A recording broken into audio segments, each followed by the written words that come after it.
Okay. It took a minute for the bink. Okay, we're in Bible Story, Volume 4. My book has David and Goliath on the front.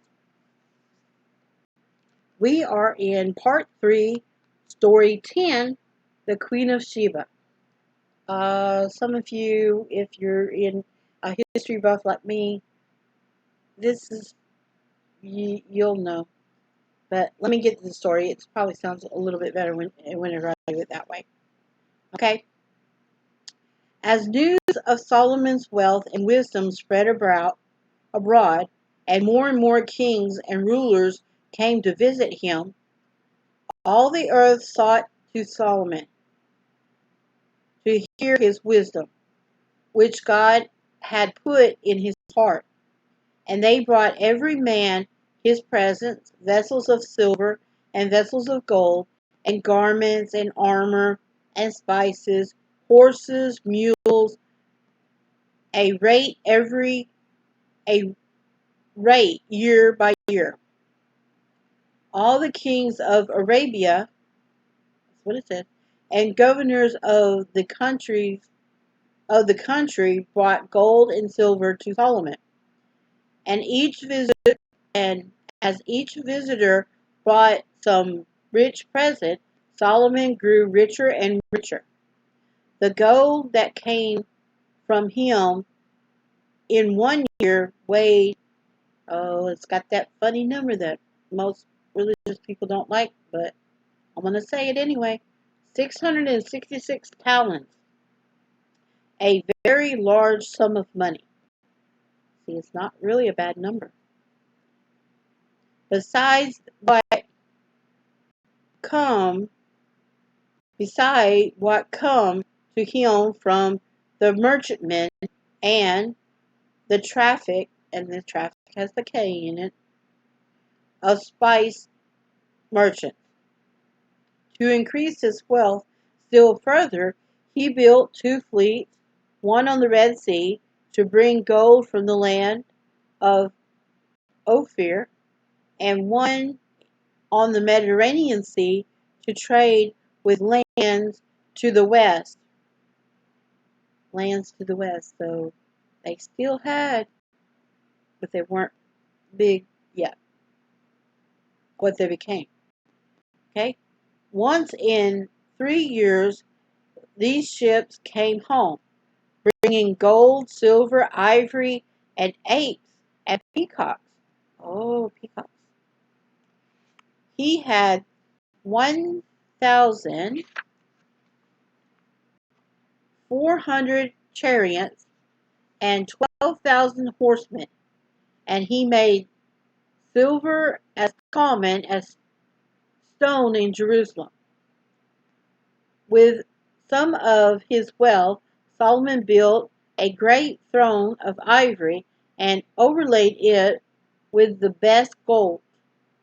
This throne had 6 steps with lions on either side of the step, and 2 more on either side of the throne itself, making 14 lions in all. No wonder the Bible says there was not the like made in any kingdom. It must have made quite an impression on visitors. And all King Solomon's drinking vessels were gold. None were of silver. It was nothing accounted of in the days of Solomon. Among the many famous people who came to see Solomon was the Queen of Sheba. She lived, many believe, in the southern part of Arabia, and her journey to Jerusalem was a long and tiring one, for she came with a great train of camels that bared spices and very much gold and precious stones.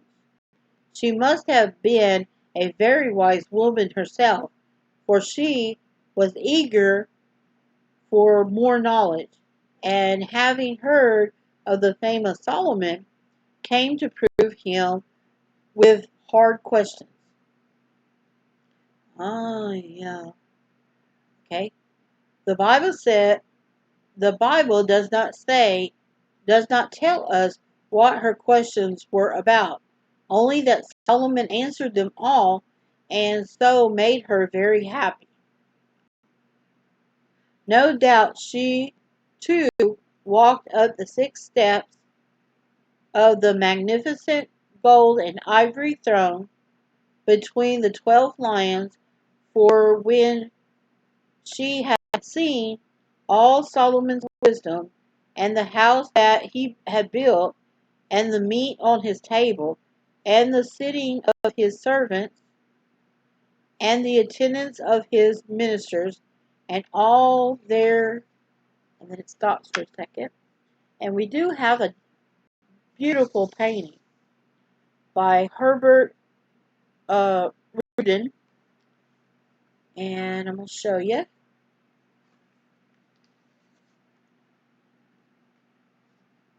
Here's what it looks like. Now, some people, I've heard rumors that Sheba is probably, they said, it says southern part of Arabia. Some people were saying, or now people are saying that she came from the someplace in Africa. Okay, and the caption, let me digress. The caption here says, accompanied by a long column of servants, horses, and camels carrying spice, gold, precious stones, and other riches of her kingdom, the Queen of Sheba came to visit Solomon. Precious stones. That could be the diamond mines, the emerald mines, the ruby mines. I mean, you've heard stories of the mines of Solomon. Those were diamonds. No, those were rubies. Okay. All right. But diamonds and rubies. Don't worry about that. That you find out for yourself. Okay. And on his sitting of his servants, and the attendants of his minstrels, and their apparel, and his cupbearers, and accent, his ascent by which he went upon upon to the house of the Lord, and there was no more spirit in her. In other words, she fainted, I think. Okay, it was a true report that I heard in thine own land of thy acts and of thy wisdom, she said to the king. Howbeit, I believed not these words until I came, and mine eyes had seen it, and behold, the half was not told to me. Thy wisdom and prosperity exceeds the fame which I heard. Happy are thy men, happy are these thy servants, which stand continuously before thee, and that hear thy wisdom.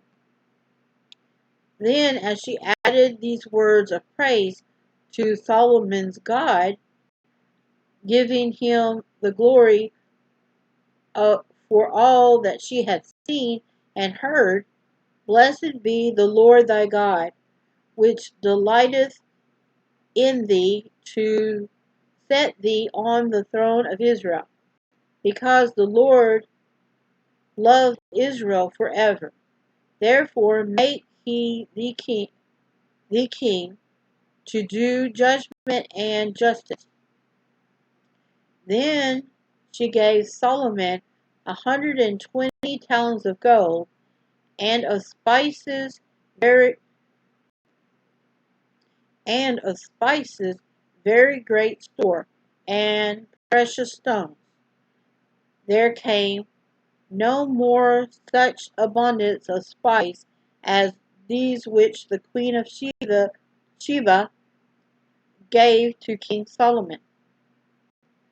As she returned to her own country, the queen took away with her a wonderful memory of the king, whom the God of heaven had greatly prospered, and of the land richly promised.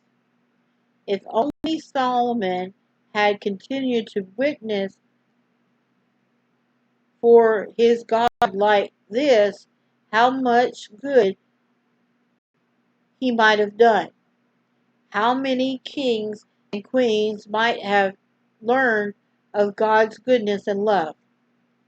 With his wealth and wisdom, Solomon could have filled the world with the knowledge of the Lord.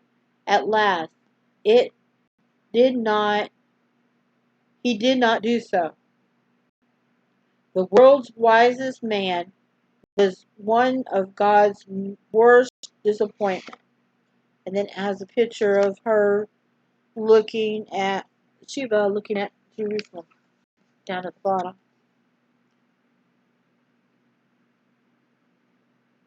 But some people said, yeah, she left with a memory. Yeah, she apparently, some people believe that she was with child when she left. But that you can look for yourself if you like to do history stuff and crazy things.